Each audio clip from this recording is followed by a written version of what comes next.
Is the landscape changing since we talked last Tuesday, Daniel? Are we still where we were?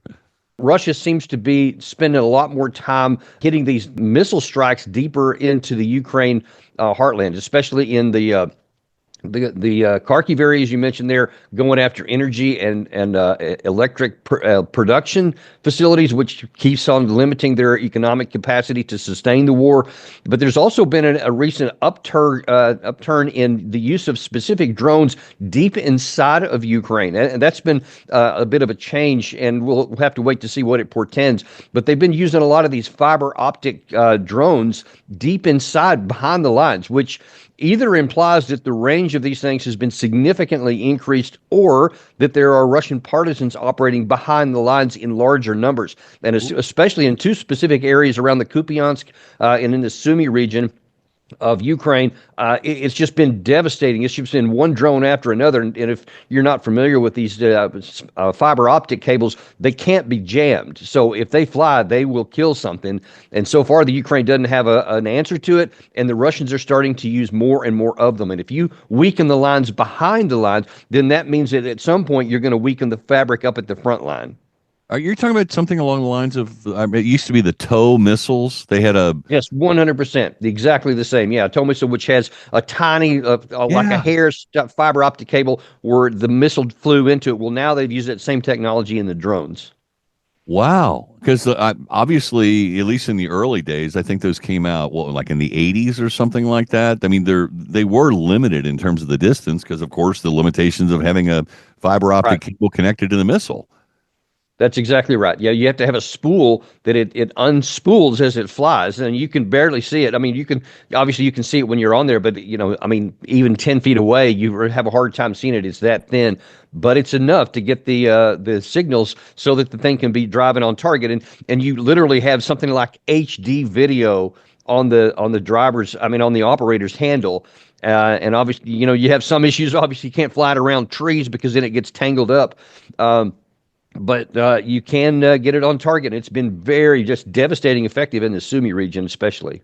Now, are these, and I'm sure everything has some sort of military target benefit, like power plants and that I get all day long. But when you're hitting buildings with these, where they just civilians are there, and coupled with the point that it's further and further inland within the interior of Ukraine, are these designed to be more of psychological wins, like posing the real, genuine existential threat for the Ukrainians? And oh my God, the Russians really are advancing. Look how far in they got with that most recent missile strike. I don't think so because Russia has a relatively, I mean, they've ramped up production, but it's still comparatively limited. And so these things are very valuable, and they don't just spin them for, I think, psychological effect. Very oftentimes, at least what the Russians are claiming, and there does seem to be some justification for it, that some of these buildings they hit are where the Ukraine side is housing troops, or where in some cases recently there's been Western trainers and some of these Western people who have been fighting for Ukraine have been stationed where they think they've been safe in the rear to have this civilian buildings be used to house these people, and all of a sudden Russia's saying, yeah, and actually nothing's safe. And by the way, that's also another product of the growing number of Russian partisans on the Ukraine side of the line of contact. And as I had on a show last week with a former NATO officer out of Switzerland, he said that there is growing belief that there could be a rise of an actual partisan conflict in some of the rear cities like Odessa, like Kharkiv City, and then other these areas in between, like where some of these missile strikes are coming. So that's a big problem for the Ukraine side, and they've actually conducted 1,000 raids to try to find some of these, but it's starting to be a real problem in the rear. Well, if that is a growing concern and more folks are moving over and embracing sort of the Russian side of the equation, that presents a major intelligence problem for the Ukrainians because someone's going to ferret out to the Russians where these soldiers are hiding. Well, clearly, and that's exactly what's going on right now. That's the only way you can get these, even the drone strikes with the fiber optic cables deep behind Ukraine lines. Almost the only way you can do that is either have partisans tell you where they are, or the partisans themselves are operating the drone. So you're right, it's a real problem. Well, also a corollary problem you and I talked and I have talked about before in the past, but I've just seen, since our last conversation, more reports. Ukraine soldiers deserting their posts. Yeah, and there's a new category also that was also revealed in the since you and I've talked last, is that there are, and the quote was hundreds of thousands of Ukrainian men just refusing to fight.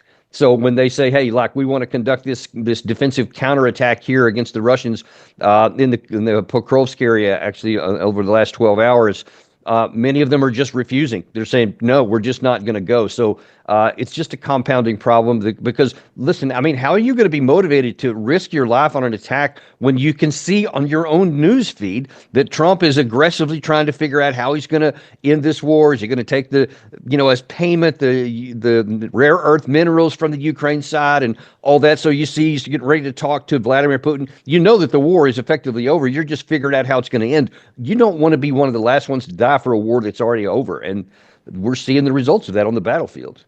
Well, and isn't it an interesting reality that Donald Trump and the United States alone might have that impact? What about all of the other countries who have been pushing this? I mean, Britain was pushing arming Ukraine, and the rest of the NATO countries are the ones who were being so alarmist about the encroachment by the Russians, and they're going to be in our back door, and oh my God, this is an existential threat to the existence of the European Union or whatever. And you and I have pointed out that's just it's not within the realm of possibility. At least you and I perceive it to be that way, but where's everybody else? I'm sort of asking.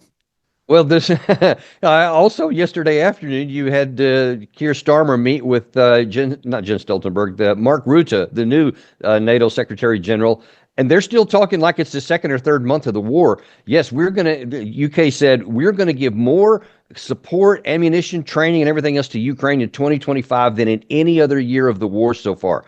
And it just boggles my mind. What are you trying to accomplish when you have Donald Trump sitting there saying we're doing the exact opposite, trying to wind it down, and you're talking about send it up? Now, if his thought is, well, we'll just do this to keep the pressure on Putin so that he'll make a better deal. I mean, that train left the station a long time ago. That's not going to happen. There's no pressure you can bring to Putin that's going to bear, or it would already have been done, and yet we seem disconnected at the highest levels in Europe, even from what Trump's doing, much less battlefield reality.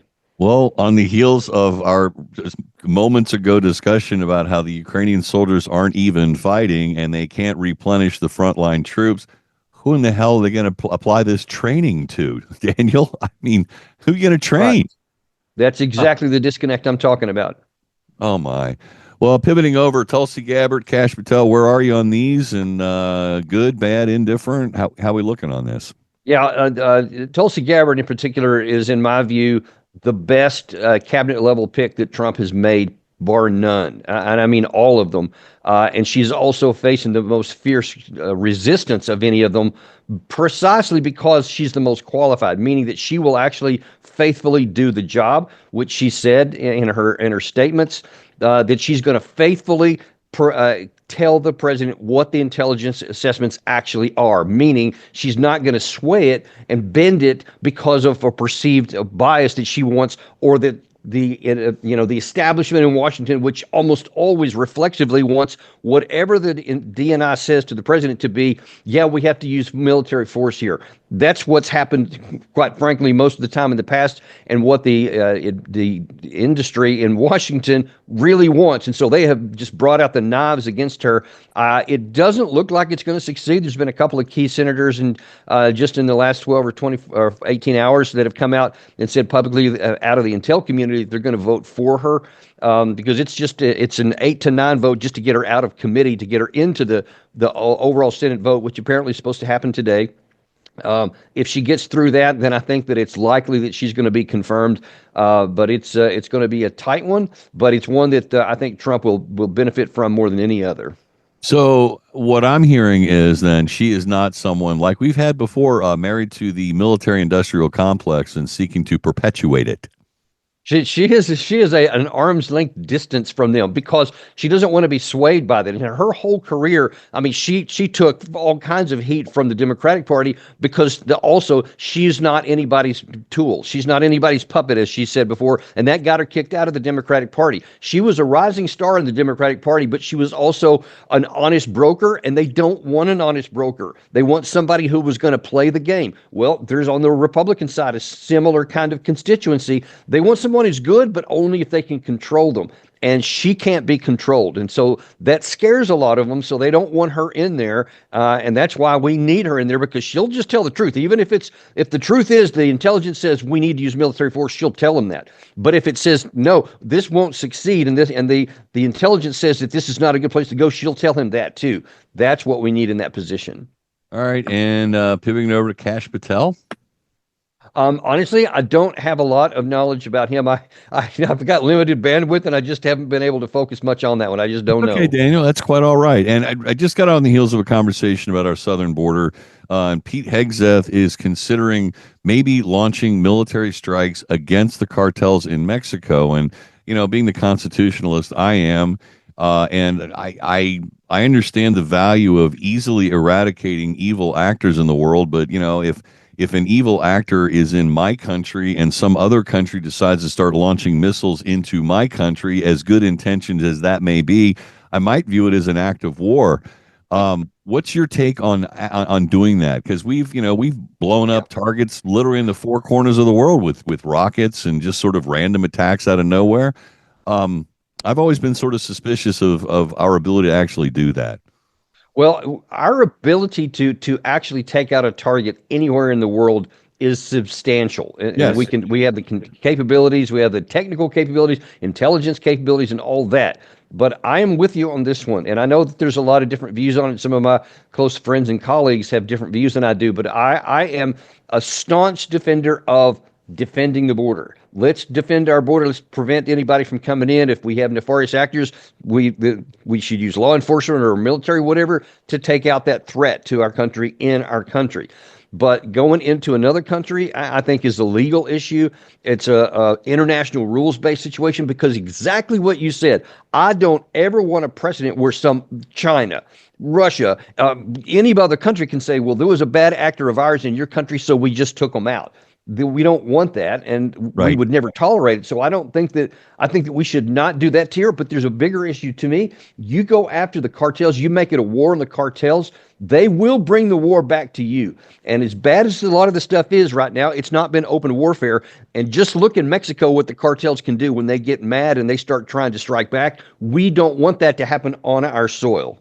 Well, and Lord knows, with the open borders we've been dealing with and the 10 to 15 million people, a lot of whom were members of various gangs, they're firmly entrenched in our country.